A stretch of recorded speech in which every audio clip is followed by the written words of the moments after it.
বসে আছেন।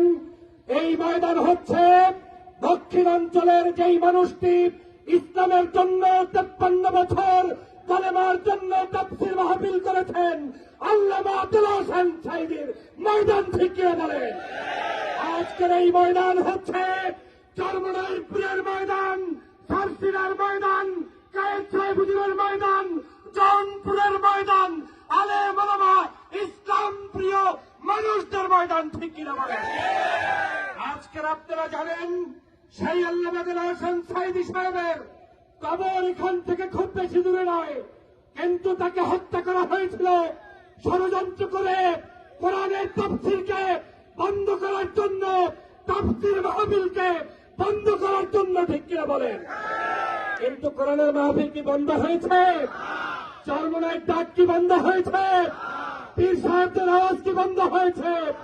তাহলে প্রমাণ হচ্ছে এই বাংলাদেশ ইসলামের বাংলাদেশ ঠিক কিনা বলেন। কারা কারা মনে করেন এটা ইসলামের বাংলাদেশ? হাত তুলে দেখিয়ে দেন, হাত তুলে দেখিয়ে দেন। নারে তাকবীর, নারে তাকবীর, তালে মাগো মুসলমান। হাত নামান, হাত নামান। আপনাদের কিছু এক্সারসাইজও আছে, সেই সময় দেখাবো ইনশাআল্লাহ। আমি সংক্ষেপে 2 মিনিটে কথা বলে শেষ করতে চাই। বাংলাদেশ নিয়ে গভীর ষড়যন্ত্র চলছে। ষড়যন্ত্রের একটাই কাজ, কোন জায়গায় দাড়ি দেখলে, কোন জায়গায় টুপি দেখলে, কোন জায়গায় ইসলাম দেখলে, লোকটা কওমি করুক, আলিয়া করুক, পীর সাহেব করুক, আর জামাত ইসলাম করুক, যাই করুক না কেন, তার উপরে গত 16 বছর পর্যন্ত নির্যাতনের স্টিমরোলার চালিয়েছে ঠিক কিনা বলে।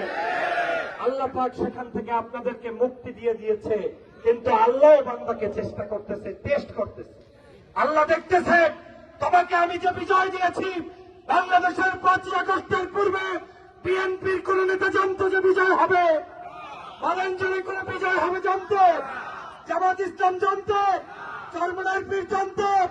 সেই আল্লাহ সেই বিজয় দিয়েছে, সেই বিজয়কে ধরে রাখার দায়িত্ব হচ্ছে আপনার মতো আমার মতো প্রত্যেকটি কলেমা প্রিয় মানুষের ঠিক কিনা বলে। অতএব যারা কলেমায় বিশ্বাস করবে, লা ইলাহা ইল্লাল্লাহ মুহাম্মাদুর রাসূলুল্লাহ, ওই কলেমায় বিশ্বাসীগণ বাংলাদেশের প্রত্যেকটি পদে প্রান্তরে ইসলামের দাওয়াত নিয়ে যাওয়ার জন্য প্রস্তুত গ্রহণ করতে হবে। কারা কারা রাজি আছেন? দাঁড়িয়ে উত্তর দিতে হবে। দাঁড়িয়ে যান, দাঁড়িয়ে যান, দাঁড়িয়ে যান। নারে তাকবীর, নারে তাকবীর। কেউ বসবেন না, আপনাদের মিছিল আমার পছন্দ হয় না। এইখান থেকে এমন একটি আওয়াজ দিতে হবে, বাংলাদেশের যারা টকশোতে ইসলামের বিরুদ্ধে ষড়যন্ত্র করে, টিভি চ্যানেলগুলোতে করে, ইসলাম নাম শুনলে যাদের ঘুম নষ্ট হয়, ওদের হৃৎপিণ্ডে আগুন লাগিয়ে দেওয়ার মতো তাকবীরের ধ্বনি দিতে হবে। সাঈদী দরবার শরীফ থেকে এই সাইফি দরবারের সেই ধ্বনিটি শুনতে চাই। নারে তাকবীর, নারে তাকবীর, চলে মাগো মুসলমান। আপনাদেরকে আর একটা কথা বলতে চাই, আল কোরআনের আলো বলবেন, বসবেন না, বসবেন তো, এখন একটু লাড়াচাড়া দেন নিজে।